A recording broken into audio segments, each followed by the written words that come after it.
आखिर वैज्ञानिकों ने बना ही दी मंगल ग्रह पर ऑक्सीजन। लेकिन क्या मंगल ग्रह पर बनी वो ऑक्सीजन इंसानों के जीवन के लिए पर्याप्त है? तो फिर पृथ्वी से ऑक्सीजन को कैसे मंगल तक पहुंचाया जाएगा? और क्या 2030 तक मनुष्य मंगल पर रहने लगेंगे?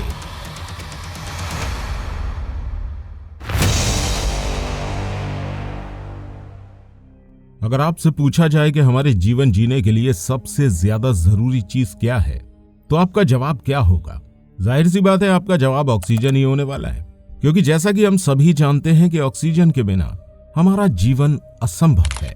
वैसे दोस्तों, जीवन तो हमारा पानी और भोजन के बिना भी अधूरा है, लेकिन पानी के बिना हम फिर भी कुछ दिन तक जिंदा रह सकते हैं। लेकिन ऑक्सीजन हमारे लिए इतना जरूरी है कि हम इसके बिना कुछ घंटे भी जीवित नहीं रह सकते हैं, और इसीलिए ऑक्सीजन को हमारे लिए सबसे ज्यादा जरूरी बताया जाता है।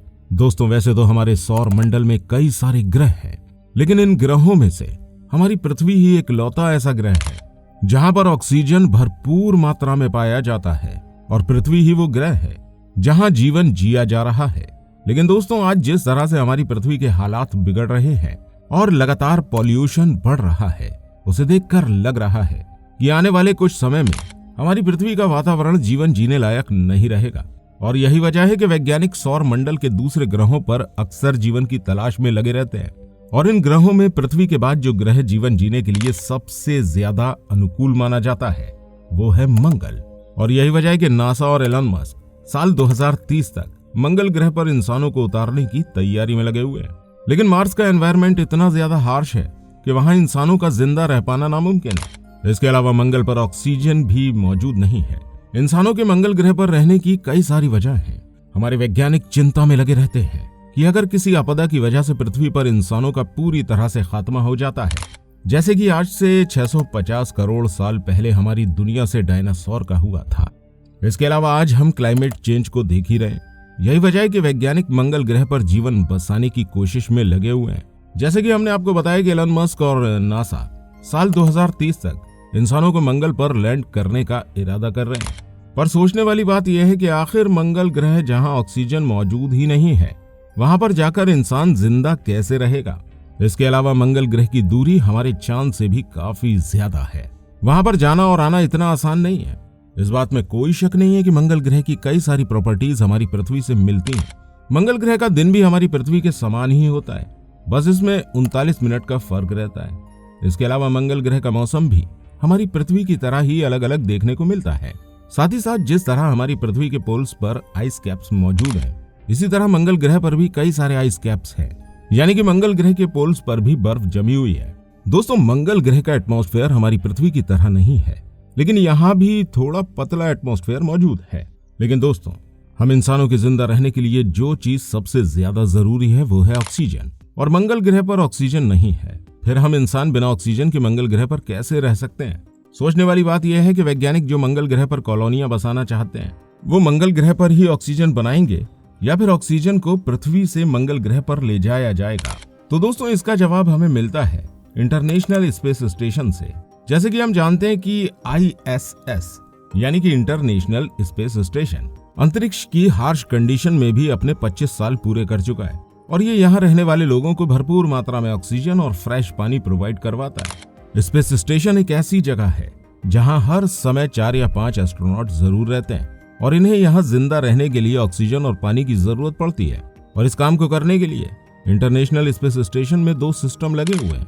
इसमें से पहले सिस्टम का नाम है वाटर रिक्लेमिनेशन और दूसरा है ऑक्सीजन जनरेशन सिस्टम। दोस्तों, water reclamation system human waste यानी कि यूरिन, पसीना और ह्यूमिडिटी के जरिए पानी इकट्ठा करता है और फिर उसे क्लीन करके एक बार फिर से पीने लायक बना देता है। और इसी के बराबर में लगा हुआ है ऑक्सीजन जनरेशन सिस्टम। ये वाटर रिक्लेमिनेशन सिस्टम से थोड़ा सा पानी लेता है और फिर एक खास तरह की प्रोसेस करके उस पानी से ऑक्सीजन बनाता है। दोस्तों, ये एक प्रोसेस है। वैसे तो इस सिस्टम से हमारे एस्ट्रोनॉट को 98% फायदा ही मिलता है, लेकिन हर सिस्टम में और हर प्रोसेस में कुछ न कुछ कमियां जरूर होती हैं। यही वजह है कि हर 6 महीने बाद हमारी पृथ्वी से पानी को ले जाकर इंटरनेशनल स्पेस स्टेशन में डाला जाता है। इसके अलावा यह रिफ्यूलिंग मशीन काफी ज्यादा कॉस्टली रहता है।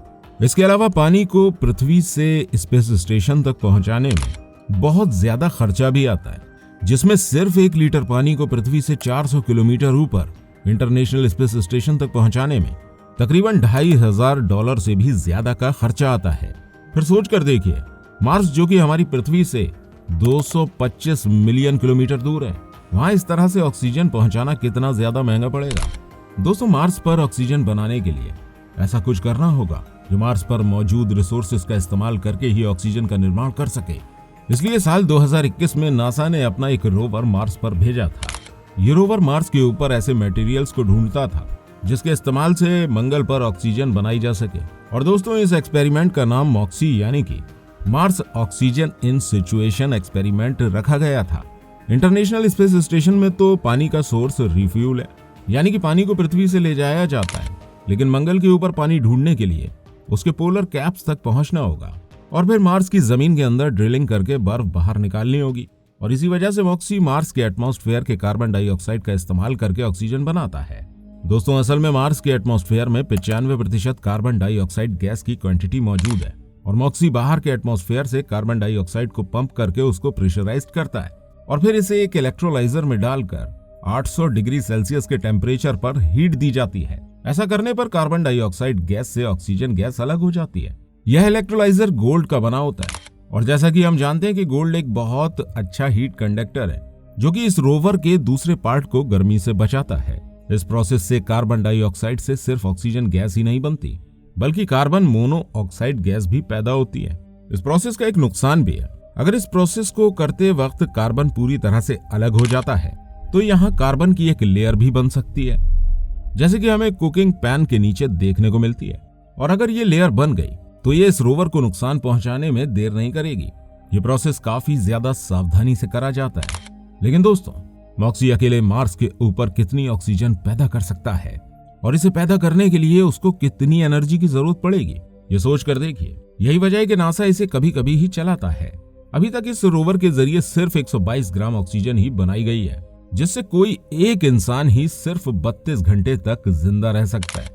और अगर हम इस सिस्टम के जरिए मंगल पर ऑक्सीजन पैदा करना चाहते हैं तो इसके लिए हमें मॉक्सी के एक बहुत बड़े वर्जन की जरूरत पड़ेगी। इसके अलावा इसे चलाने के लिए एक बहुत बड़ा पावर प्लांट भी चाहिए होगा और यही वैज्ञानिकों के लिए सबसे बड़ा चैलेंज बना हुआ है। दोस्तों, मॉक्सी कार्बन डाइऑक्साइड को सबसे पहले कंप्रेशर की मदद लेकर कंप्रेस करने का काम करता है और फिर 800 डिग्री सेल्सियस पर गर्म करता है। इन दोनों ही प्रोसेस को करने के लिए काफी ज्यादा एनर्जी की जरूरत पड़ती है और इस चीज का सॉल्यूशन ढूंढने के लिए हमारे वैज्ञानिक एक फ्यूचर टेक्नोलॉजी के ऊपर काफी समय से काम कर रहे हैं।